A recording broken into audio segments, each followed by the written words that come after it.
Salvete omnes, this is the Martian Geek. It's time for another boring status update video, but please listen to this one all the way to the end, maybe you can help me. Well, unfortunately, I'm starting this year off with mostly bad news. I am now using Linux, and before anyone asks about the distro, it's Mint 22.3.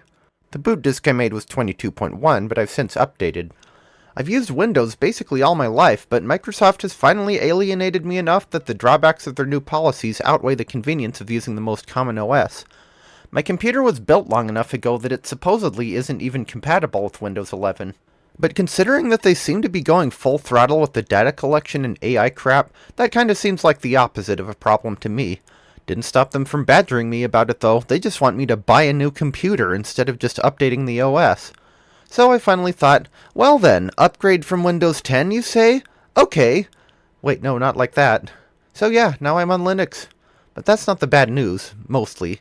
The bad news is what's been happening during the process of switching. The biggest problem was my own fault. I didn't look carefully enough at which hard drive I was installing it on, so I accidentally put it on the 4TB secondary drive instead of the main SSD. Normally this wouldn't have been a problem because I can just reinstall it on the correct drive, right?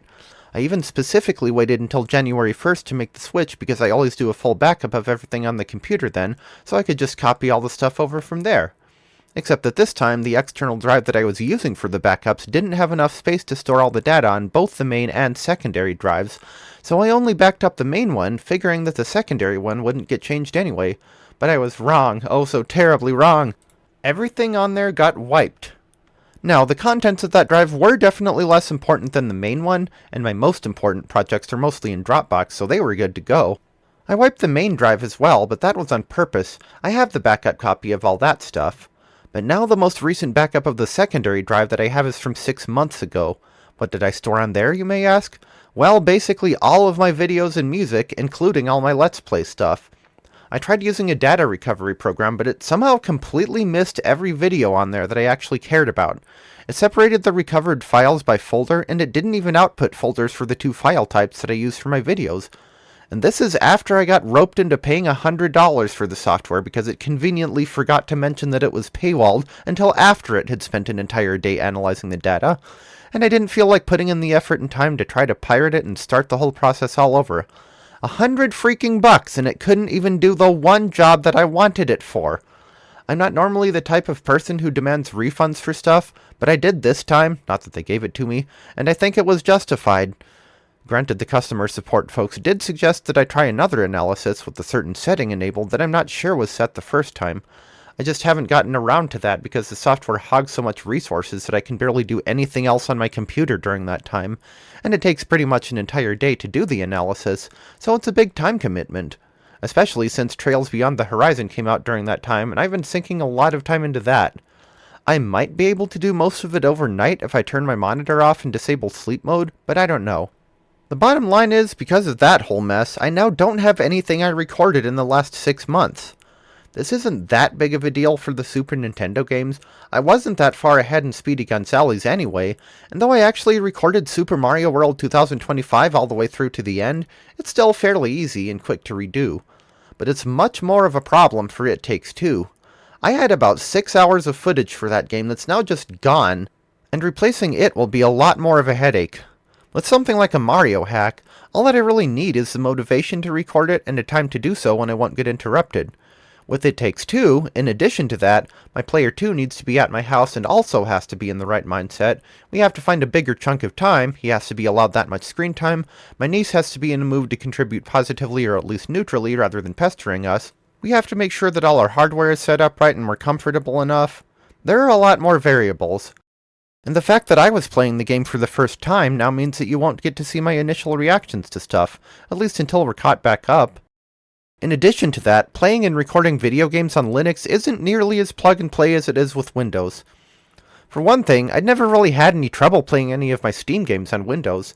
Okay, Astropop didn't save properly, Star Wars Knights of the Old Republic didn't work at all, and the Trails in the Sky remake might have been a bit crash-happy, but for the most part, everything worked.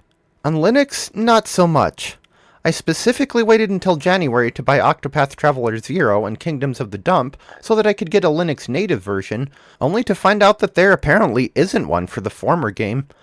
I tried just playing it anyway, but depending on which Proton version I set it to use, the game would either crash a couple seconds into the first cutscene or refuse to load at all and give me an error message. Apparently, it was because my graphics card was a bit outdated. While my computer was built in fall 2018, my graphics card, a GTX 750 Ti, apparently came out in 2014, which is long enough ago that it didn't work properly with the compatibility layers necessary to run some Steam games on Linux. In fact, it didn't work with It Takes Two either, or anything else really that I tried with it. This does raise the question of why I never had trouble with it on Windows, since some of the games that I have are actually recommended for newer graphics cards, but whatever. The point is, I pretty much had to buy a new graphics card, and those things are not cheap nowadays, primarily due to the aforementioned AI crap, no doubt. And the one that was most recommended to me wasn't in stock at my local Best Buy, and buying it on eBay necessitated paying an extra $25 or so, but I just bit the bullet and went for it anyway. I did have the money for it in savings. I tried to set aside some each month for precisely these sorts of big purchases, like when I had to buy a new printer. It wasn't a total loss, because I probably needed the upgrade anyway. My nephew actually tested It Takes Two and didn't get any of the lag that he was complaining about before. But man, between the graphics card, the new power supply that I needed to use it, the additional external hard drive so I could have one ready and have a place to put the analyzed data, the cosplay that I have in mind for this summer con, a couple of memberships, and a down payment for a new rent agreement, the first half of 2026 will be expensive! Anyone want to donate to the cause? I suppose I should consider myself lucky that I have enough spare income to afford such luxuries at all. But I should also consider myself unlucky that I erased my own dang hard drive like an idiot. Where's the White Chronicle when you need it? And it's not like actually using Linux has been that easy either. It's not too bad once you actually have the right packages installed and stuff, but figuring out how to get to that point? Good freaking luck is what I say. You practically need to have a more experienced user, probably multiple, walk you through the whole process. There is some software I use that is, thank goodness, cross-platform, like MuseScore and OBS. The latter is even in the package manager. There's some that's not, but actually works pretty decently with Wine, like FamiTracker. And then there are some cases where you need to install 3 or 4 different dependencies with absolutely no idea which ones you need or what the proper terminal commands are, at least until you beg someone else for help. And this is on Mint! It's not even Gentoo or one of the other hardcore distros. It's the one that's supposed to be the most user-friendly. So why does it feel like I'm playing a Retro Sierra game?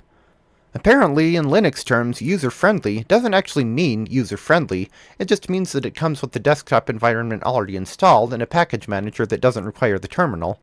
See now, with Microsoft cropping the bed, this should be the perfect time for Linux developers to encourage more people to use it, but that doesn't seem to have panned out all that much, at least given my experience with it.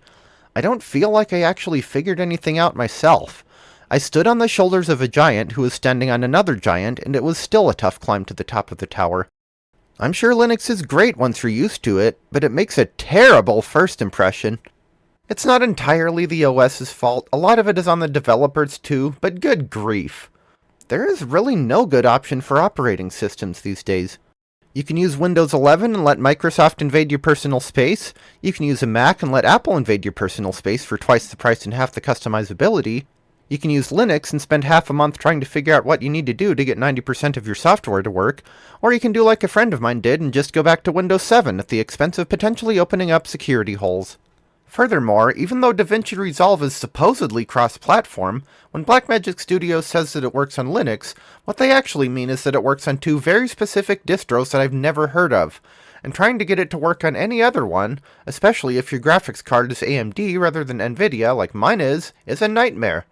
Their forums have thus far been no help, my question hasn't gotten any replies, and one person who had exactly the same struggles as me ended up giving up and switching to Windows, which the moderator said was the best solution. No, not best solution. Fix your darn software, you dingleberries. I'm glad that I didn't actually give them my real name. So on top of everything else, I'll probably have to find a new video editor. I used Kdenlive to make this video, but any other recommendations or suggestions for how to get Resolve to work? The bottom line is, it might be a while before I manage to put up any more Let's Plays. Yes, it sucks, but I'll find a way through. Somehow I will find a way. OS switch or not, I'm not giving up on any of the 3 games that I've been playing on here, and I'm certainly not giving up on the other stuff like music and ROM hacking. I just can't make any promises as to when I'll get back to everything. Like I said, there's a new Trails game out, so, productivity? What's that? Anyway, thanks for listening. Or if you didn't listen and just ignored me, I hope you sit on a wet spot. I'll see you all next time, whenever that may be.